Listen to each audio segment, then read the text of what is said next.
Alright, so everything you saw there was shot using the DJI Osmo Action 6. I've actually challenged myself this time. My only rule is that I can only use these 3 specific accessories for this shoot.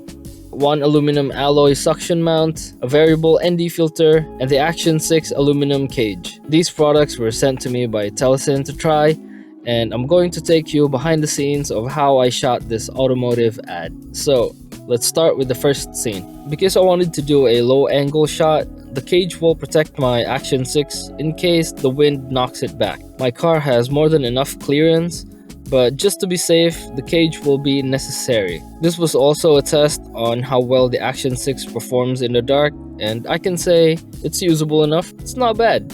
I shot a few more scenes, and on to the next one. This is where it gets interesting. I mount the Action 6 on my car using this aluminum alloy suction mount. This one's actually quite strong for its size, and it's also easy and simple to use. Just make sure that the area is flat and clean of any debris. Then we push the base of the mount and then pull the lock down. Just to be sure, slightly pull the mount away to confirm that it is indeed secure. As an added precaution, make sure to press hard on the subscribe button. You can take your time, I'll wait.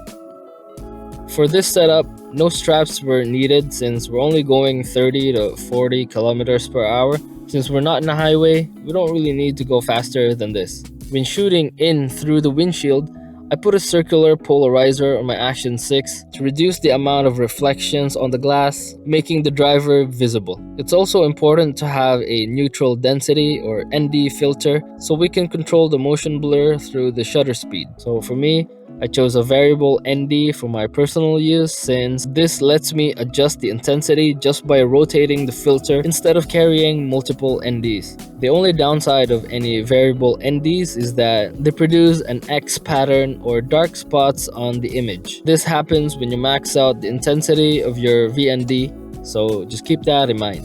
And here's the last scene for the shoot. Since the part of this challenge is that I don't use any additional accessories, I can't use a tripod for this shot.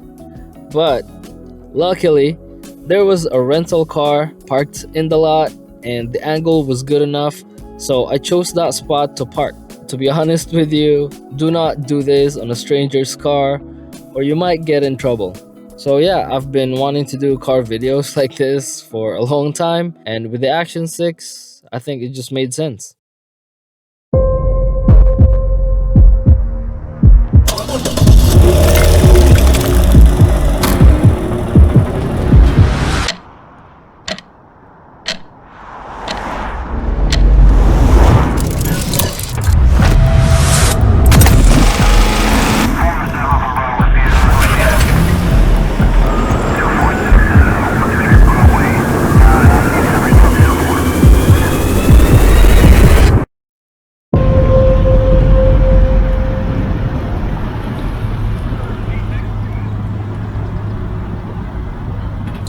Before I go, I want to say thanks to our sponsor, Telesin, for providing such fun accessories. I appreciate the trust. If you guys are thinking of getting accessories for your Action 6, Telesin has hooked you up with a discount on any purchase of your choice. Just use the code DONUTS at the checkout, links in the description.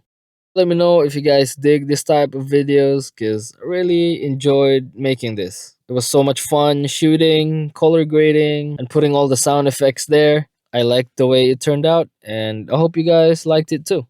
Alright, so my name's Justin. I make real-world camera videos like this, not spec sheet stuff. Subscribe if you haven't, and I'll see you in the next video.